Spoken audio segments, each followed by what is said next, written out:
Dori ukoldan ko'ra men shunday qo'lni singillaringiz yengilgani bir ekan. Nima desam bo'ladi? Ana qilib bo'lmaydi. Aytib bo'lmaydi, ta'riflab bo'lmaydi. Og'rib yuraydi, bosh og'rig'im ham ancha bo'ldi og'riganiga ham. Ukol dori qilib yuraydim. Shu ana qildida kuchli og'riydi. Ana hushdan ketish bo'lmayaptimi? Hozir shu bir marta bo'ldi. O'shanda bo'ldi-da. Shu kelayotgan mahalim. Ma'lumot o'rnida aytib o'tib ketamiz. Boshingizda og'riq bo'lsa hech qachon befarq bo'lmang, chunki bu narsalar yomon salbiy oqibatlarga olib keladi. Bu yoqqa kelishlaridan oldin o'sha boshida ozgina og'riqlar bo'lib yurgan, kelgan o'zlari bilmagan holatda hushdan ketish holati bo'luvmidi, opa?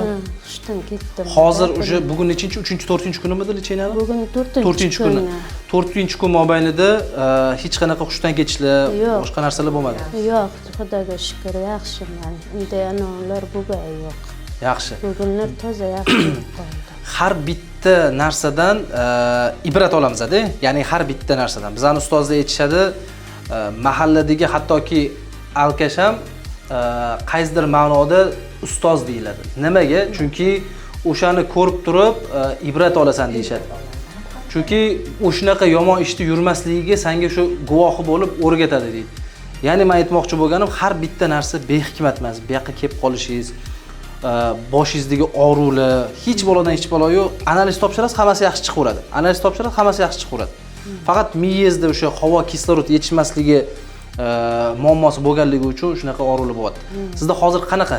Hozir yaxshi. Xudoga shukr. Boshlarimda bosimlar ham qo'yardi. Shunday qattiq bosim bo'lyapti. Bosim bo'lib yotuvmidi? Hozir ishqib yaxshi. Qanaqa mahalda og'riq kuchayardi sizda? Endi men bu kechga borib, men bu anoqib bosim kelaveradi-da. Shu e'tibor bermay qilaydim, shu hushimdan ketgandan keyin. Hushdan ketgandan keyin bitta katta turtki bo'ldi, doktorga ko'rinish kerak degan narsa. Hozir MRTlaringiz bo'lganda men sizga bu bizani ko'rib turgan odamlarga ko'rsatgan bo'lardim MRTni. Lekin bitta gap bilan bu narsani aytib bera olaman, sog'lig'ingizga hech qachon befarq bo'lmanglar. Kichkinami, kattami og'riq bo'lganda hech o'ylab o'tirmasdan doktorga ko'rinish kerak, mutaxassisga ko'rinish kerak. Sizdagi muammosi bo'layotgan odamlarga bosh og'rib, mana shunaqa o'ylab boraymikin, bormaymikin, nima qilsam bo'ladi, dori olsammikin deb yurgan odamlarga nima deya olgan bo'lardingiz? Kelishni tavsiya qilaman. Dori ukoldan ko'ra men shunday qo'lni singillaringiz yengilgani bir ekan. Nima desam bo'ladi? Ana qilib bo'lmaydi. Aytib bo'lmaydi, ta'riflab bo'lmaydi. Shu yaxshi ekan. Ukol dorisiz ham yaxshi bo'lsa bo'lar ekan. Alhamdulillah. Xudo xolasa sizga mukammal shifo tilaymiz. Sog'lig'ingiz haqida o'ylang. Chunki sog'liq juda eng qimmatbaho, bahosi yo'q bo'lgan narsa.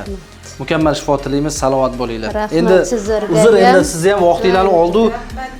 Rahmat. Yaxshigina bo'lganim uchun men valal xursandman.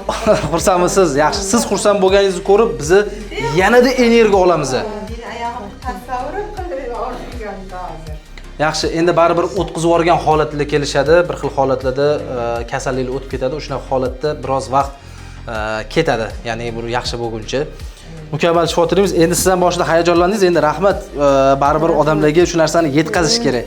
Rahmat sizlarga. Salomat bo'linglar, o'zingizlarni ehtiyot qilinglar. Xolos, duolarda eslab yuring. Duolarda eslab turing. Har kuni ertalab turganingizda mana shu rahmatilla bolam yaxshi qaraganda deganda namozlarda duolarda eslab turing. Eslayman, men bekarman, ishim yo'q. Faqat duo qilishdan boshqa ishim yo'q. Yaxshi, duo qiling, Xudo xolasa hammasi yaxshi bo'ladi. Yaxshilikda ko'rishinglar, xolos. Amin. Amin. Mening najotkorlarim, katta rahmat. Niyatlaringizga yetib yuringizlar, Allohim. Sog'-salomat ko'rish nasib etsin. Amin. Amin. Aytganingizga rahmat.